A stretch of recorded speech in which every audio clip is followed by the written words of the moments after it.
بھائی نے فرمایا کہ یہ جو مسجد میں نفل کی جماعت ہوتی ہے جائز ہے کہ نہیں؟ بالکل جائز ہے، لیکن صرف نفل کی جماعت تک محدود نہ رہیں، اس میں ایک اصلاحی بیان بھی رکھ لیں۔ پہلے نفل کی جماعت ہو گئی، اس کے بعد آپ 15-20 منٹ کسی اچھے عالم دین کا، کوئی اچھا سمجھانے والے کا ایک بیان ضرور رکھیں، کیونکہ ہمارے یہاں عرف یہ ہو گیا ہے کہ جب نفل کے لیے بلاتے ہیں تو جھوک در جھوک لوگ آتے ہیں، مسجد بھر جاتی ہے، اور آپ فرائض کے لیے بلائیں یہ نہیں آتے۔ تو چلو کسی بہانے اگر جمع ہو گئے ہیں تو آپ ان کو پھر کوئی اصلاحی بیان بھی کریں۔ یہ یاد رکھیے کہ جو علماء متقدمین تھے انہوں نے نفل کی جماعت سے منع کیا تھا، اس کی قلت تھی، وجہ تھی۔ اس زمانے میں لوگ جماعت کے لیے فرض یعنی نمازوں کی جماعت کے لیے جو واجب ہوتی ہے اس کے لیے جھک در جھک حاضر ہوتے تھے۔ انہوں نے کہا کہ اگر آپ نفل کی جماعتیں قائم کریں گے نا تو فرض جماعت کی اہمیت کم نظر آئے گی، اس لیے نہ کریں، ان کو ایسا کرنے دیں۔ پھر ماحول بدل گیا، لوگ فرض کے لیے نہیں آ رہے۔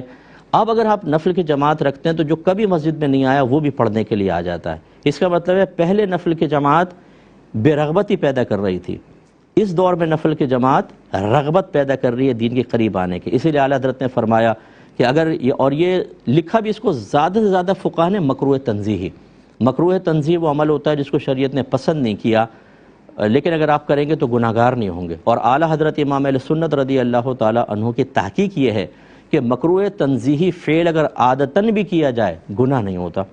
اور پھر آپ ایک جگہ فرماتے ہیں اگر مکروہ تنزیہی فعل سے لوگ دین کی طرف راغب ہو رہے ہوں تو اس سے وہی منع کرے گا جو دین کے معاملے میں جاہل ہوگا۔ فتاوی رضویہ میں موجود ہے، اس لیے نفل کی جماعت میں شدت کرنا۔ اب میں اس کی نظیر آپ کو بتا دیتا ہوں۔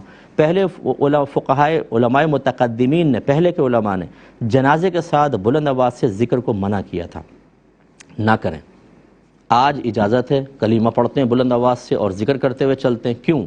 وہ کہتے ہیں اس وجہ سے کہ پہلے دور ایسا تھا کہ جس میں جو جنازے میں شرکت ہوتا وہ اس سے نصیحت حاصل کر رہا ہوتا تھا، عبرت حاصل کر رہا ہوتا تھا، اس میں بلند آواز سے ذکر اس نصیحت کے حصول میں رکاوٹ بن سکتا تھا، حالانکہ یہ زیادہ اثر کر دیا، اس لیے منع کر دیا۔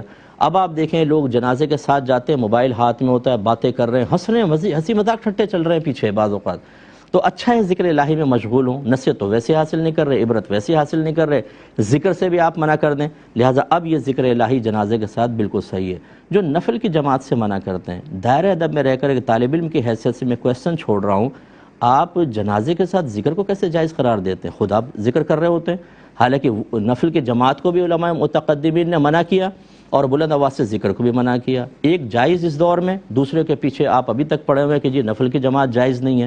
کیوں جائز نہیں ہے؟ اس کی شرعی حیثیت کا تعین کریں، کیا یہ حرام ہے، مکروہ تحریمی ہے، اصاعت ہے، مکروہ تنزیہ ہے، خلاف اولیٰ ہے، تعین کریں اور دلیل کے ساتھ کریں۔ اور جب آپ کر لیں تو پھر یہ بتائیے کہ یہ کرنا گناہ ہے کہ نہیں گناہ۔ اگر نہیں ہے گناہ، کیونکہ آپ گناہ تو ثابت ہی نہیں کر سکتے، قیامت تک نہیں کر سکتے، میں چیلنج کر رہا ہوں، جب یہ گناہ ہی نہیں ہے تو آپ کیوں اس پہ شدت اور سختی کر کے لوگوں کو منع کر رہے ہیں؟ اور جو قائم کرتے ہیں ان کو آپ فاسق، فاجر اور گناہ گار قرار دے رہے ہیں۔ اس لیے اس کو اچھی طرح سمجھیں، اسی میں آپ ہی کی بھی عافیت ہے، ورنہ ایک مسئلے میں جہاں شدت نہیں کرنی، شدت اختیار کریں گے، آپ کے لیے آخرت میں بڑا ہی وبال ہوگا۔